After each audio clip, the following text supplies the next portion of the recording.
Hi, welcome to Channel Squared, where we connect with you, the divine, and channel here with you live.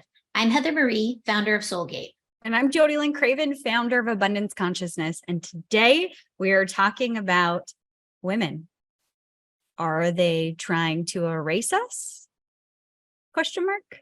This is a big topic, super controversial, and I have very strong opinions on it. And I hope to connect with love and to stand up for some of the wrongs that I am bearing witness to. I'll put it like that.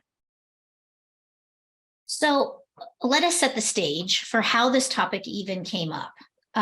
We were talking about, the potential erasing of women in society and in just in general. Okay. And as we were talking about this, we discovered that there have been the Miss America, Miss Universe beauty pageants that have now been having winners that are transgender. So they are biological males winning female contests. And we've seen this happening also in the sports arena, where we have biological males who are competing and winning women's sporting events. This is going to be a controversial, heated topic. So if you do not want to stick around, we understand. Please don't leave us forever as a result of this conversation.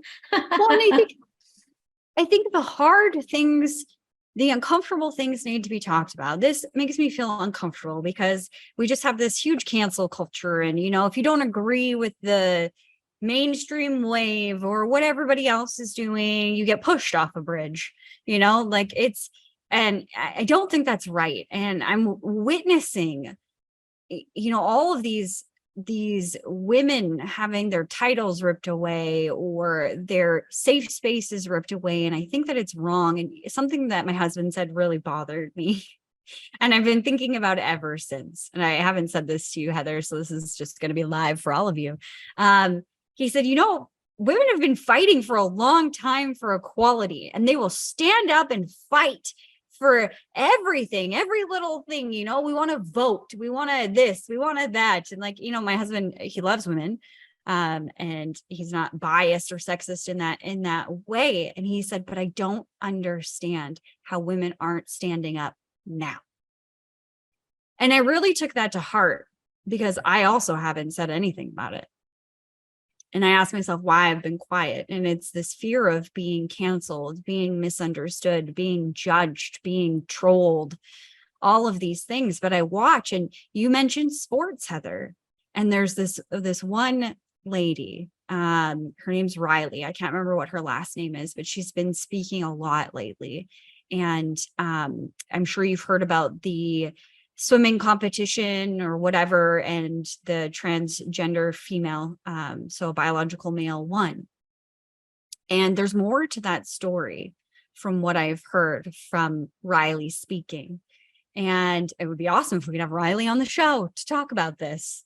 That would be wonderful. Yeah, if you know Riley, connect us, because we would love to have Riley on. Yeah, that would be amazing. But when she was speaking, I believe it was in the Senate. She was talking about how her and this individual tied. And yet, right, even though they tied, okay, let's say any other sports competitor in the world tied for first. Well, there's only one medal because they didn't anticipate a tie. There's only one medal, so only one person that could get it. But typically, what would happen on the podium if there was a tie, Heather?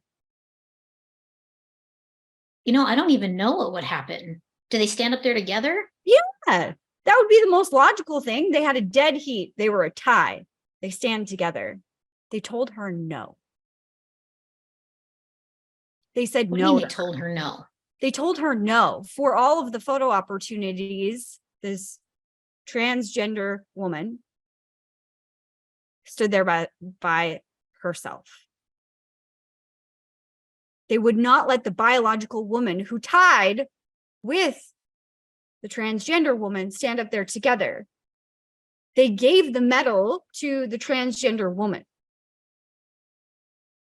And what drives me crazy about this is that there is a difference between men and women and our capacities. Men are stronger. They are faster.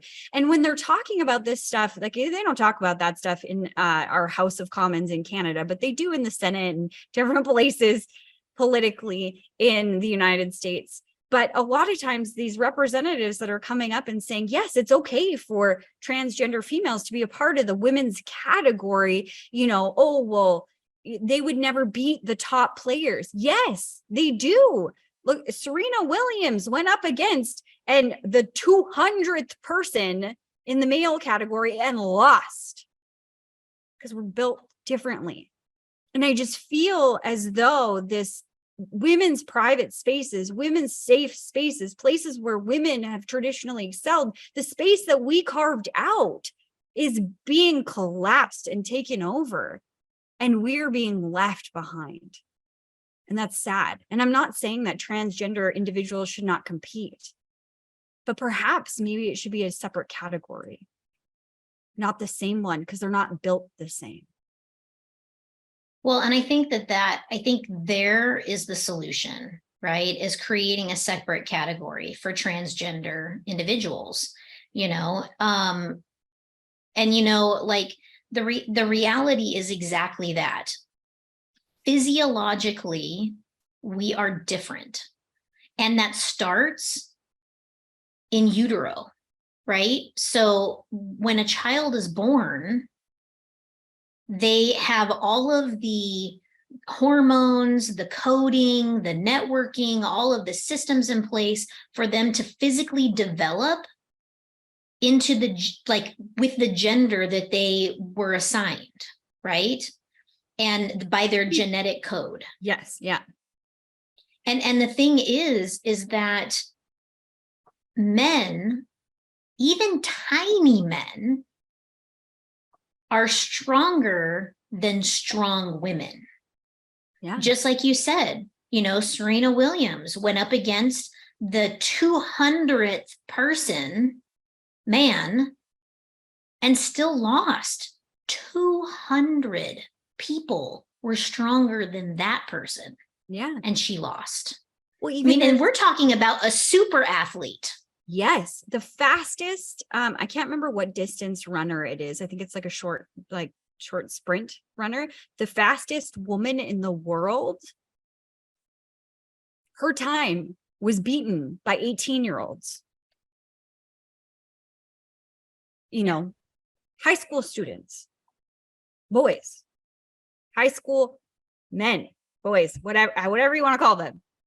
They were beating the fastest woman in the world. Right.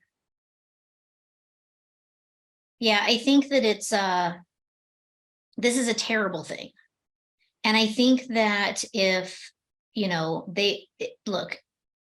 they want to be competitors, I'm all for it. Yeah. You want to race a race, have a tennis match, play football, whatever it is that you're wanting to do, I'm all for it. But stay in your lane. You know what I mean? We all should. There's a reason that we have male sports and female sports. Yes. And just because someone crosses the line into another gender doesn't mean that they get to play in that gender. And I know that they're already struggling with the fact that they were assigned a different gender at birth than what they feel to be inside. And my heart goes out to them to be dealing with such a painful struggle in their life. But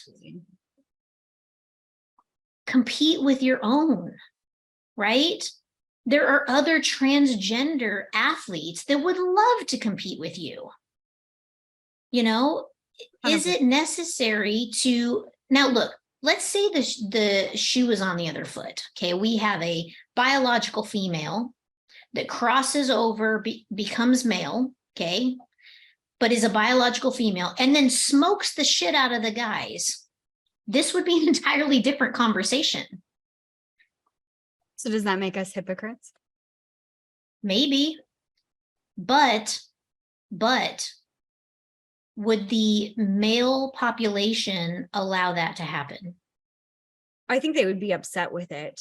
I rarely say anything is impossible, so I won't use that word, but I think it is improbable that that would actually happen because of the physiological differences. But it's interesting how that's not a conversation. Like a transgender male, so biological female, is now changed their identity to be a male. They're not winning male of the year. Right? Why? I would like to see GQ magazine put a transgender on their cover. They wouldn't. I would love to see that. I wouldn't. I mean, not that I wouldn't love to see that, but it's not happening, which is interesting that it's just simply feels as though these different things like woman of the year went to a biological man. Like well, it just and here feels, that's the point in this conversation, right? That's the point in this conversation. This is happening to females. This is happening to women. yes. We're not seeing man of the year going to a biological female. We're not seeing, GQ magazine posting a biological transgender female, right? No, we're not seeing Nike hire a transgender male, so biological female for their underwear campaign. Right. Right. Which is crazy. It's mind blowing. And I think, I don't know. There's just so much wrapped into this. Yeah. And it, the thing is it's like, in the face of equality,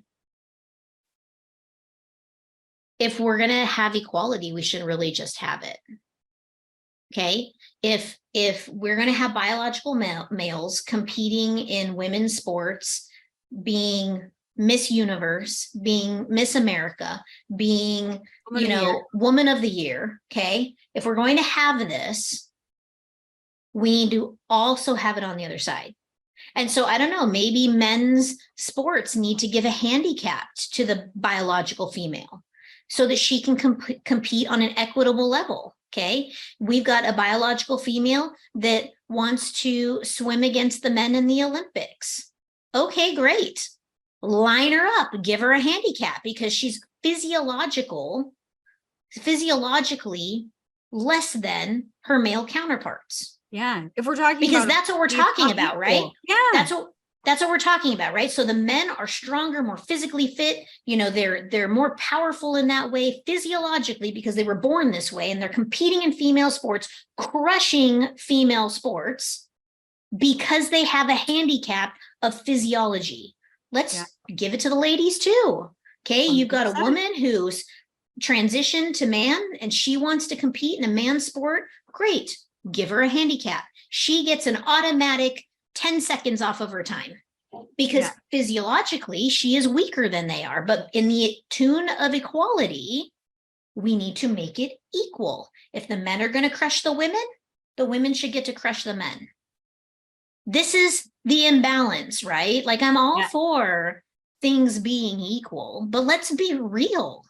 Well, yeah. Also, I mean, it's not a physiological man or a biological man competing against a woman. That's not equal. Even them being in the same change room, that is not equal because women are smaller. They are historically more fragile, more sensitive. Like we are just wired in completely different in all the ways. And that doesn't mean that it's better or worse. It just simply is. And there's there's laws in place, there's freedoms that women have fought for protection, like safe spaces, like bathrooms, and Right. it's so interesting that this is not happening on the male side of things, or like the transgender males are not raising the flag and talking about these things and being featured in the same way, because I don't think it has anything to do with transgender. It has more to do with the attack on women and trying to erase women. Like, for example, I can't remember if it's the UN or one of those places like that. They want to change the way that we talk about women's anatomy. Right. Well, we're already seeing it, right?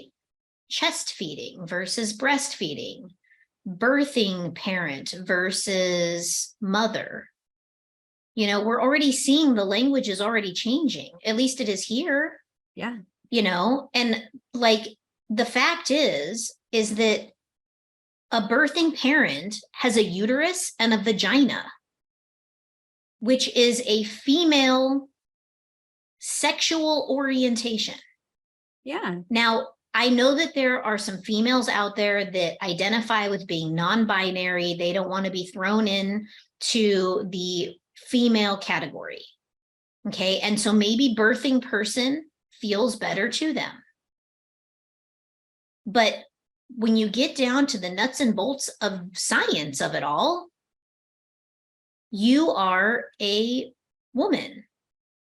You have the anatomy of a female.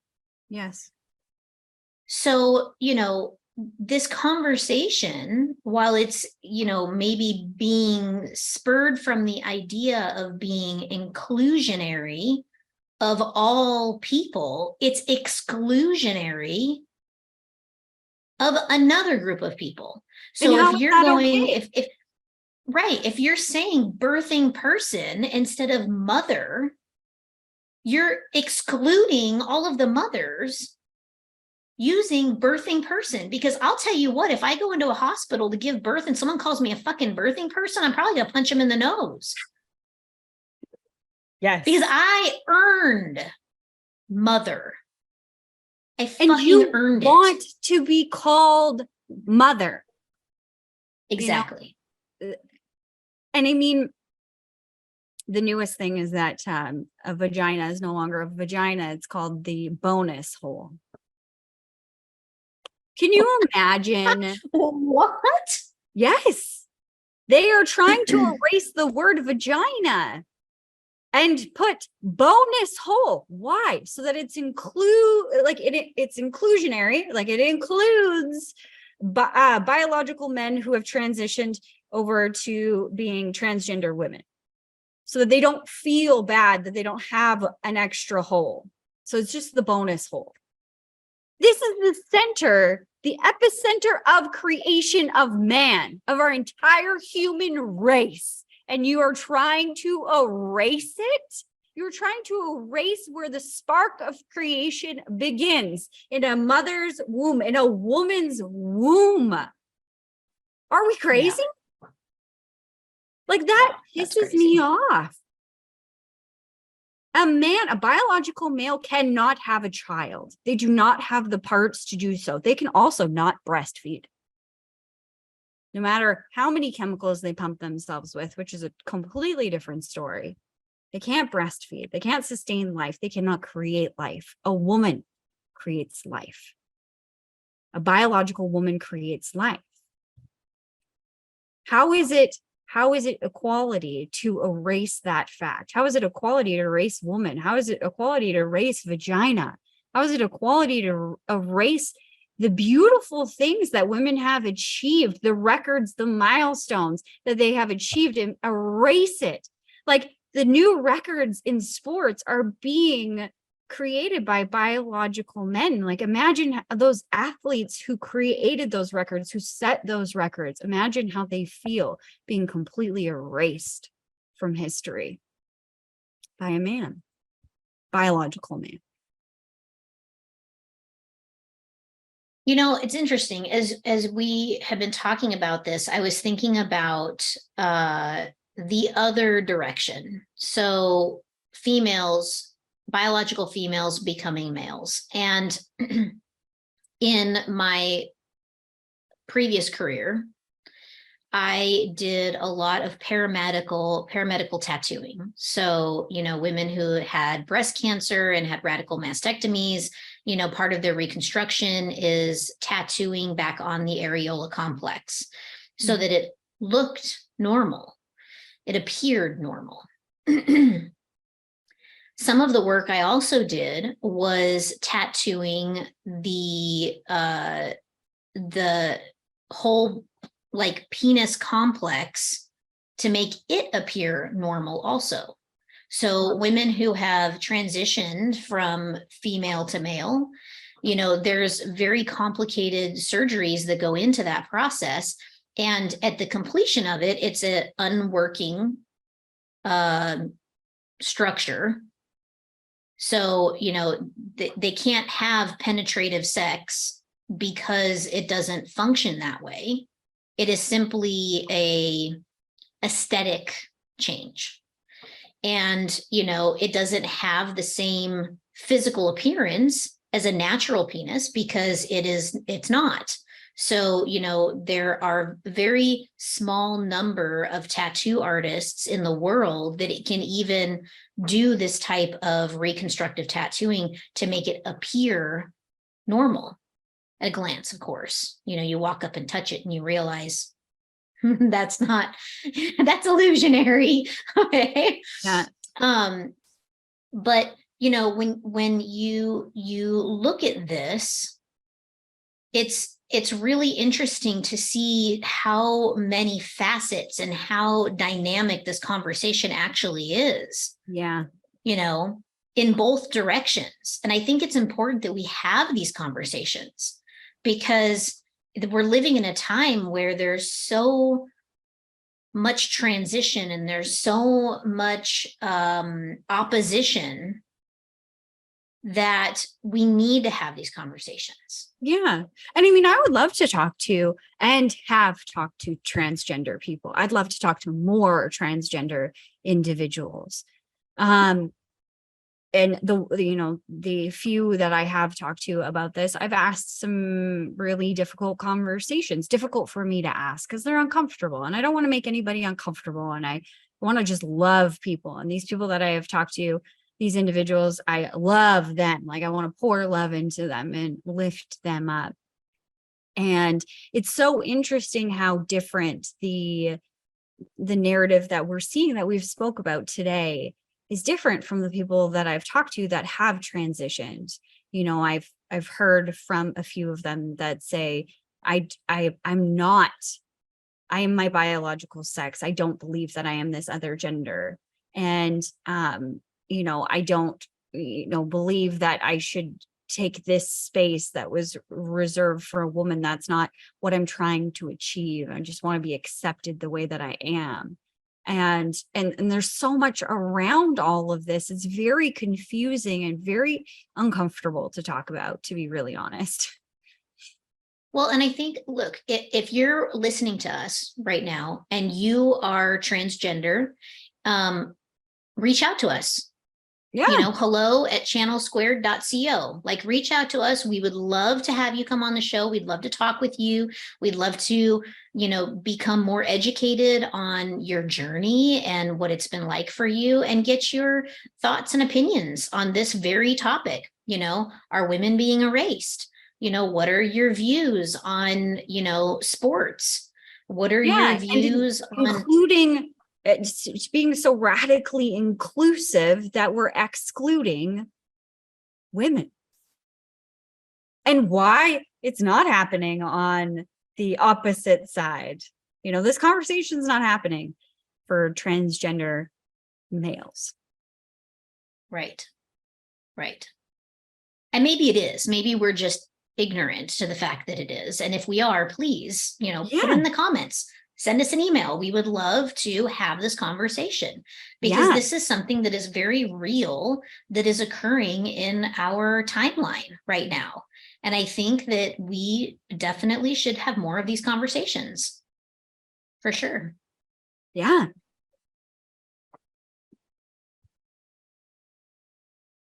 That was a lot. Yeah, it is a lot. And I think our society, our humanity as a whole is facing a lot right now. This is the great awakening, the great ascension.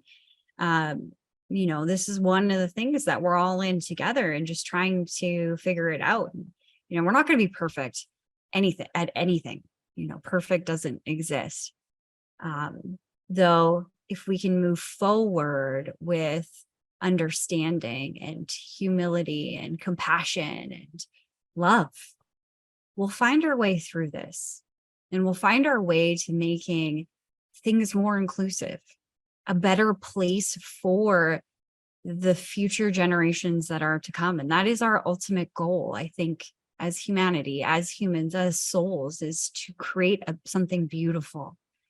And sometimes it takes going through the mud to get there. So Well, and thanks. I believe that, you bring up compassion, and I think that this is the lesson in this time. We are here to learn compassion. If you look at the events that have happened just in the last few years, compassion has been put to the test.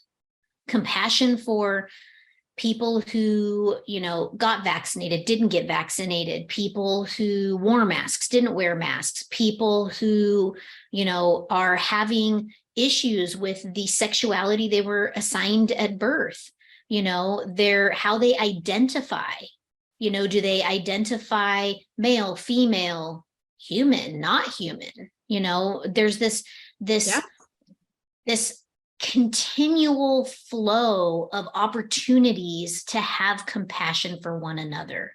There's this continual flow of opportunities to love one another, regardless of belief system, regardless of, how someone identifies, regardless of any of that stuff. You're given an opportunity every day to have compassion for the story that you don't know. Because people are always going through things. There's always stuff happening in everybody's life, right? And we're all going through it, and we're taking it one day at a time. And the more compassion and the more love that you can have for that individual for what you don't know that they're experiencing, the better off this world is going to be. Absolutely. If you're liking the conversation, hit the like button, make sure you subscribe, share with all of your friends. We're going to be back here next week with another topic that I'm sure will be near and dear to our hearts. We're trying to bring you some topics and conversations that, we maybe have in private, but haven't shared yet out here on our platform. And, it's all about having conversations about everyday life topics. So if you have something you'd like to add, you want us to talk about, you want to get, our thoughts and opinions, let us know. Drop it in the comments. We read everyone. Send us an email, hello@channelsquared.co. We're here for you, and we want to engage in these conversations with you. We love you, and we'll see you next week. Bye.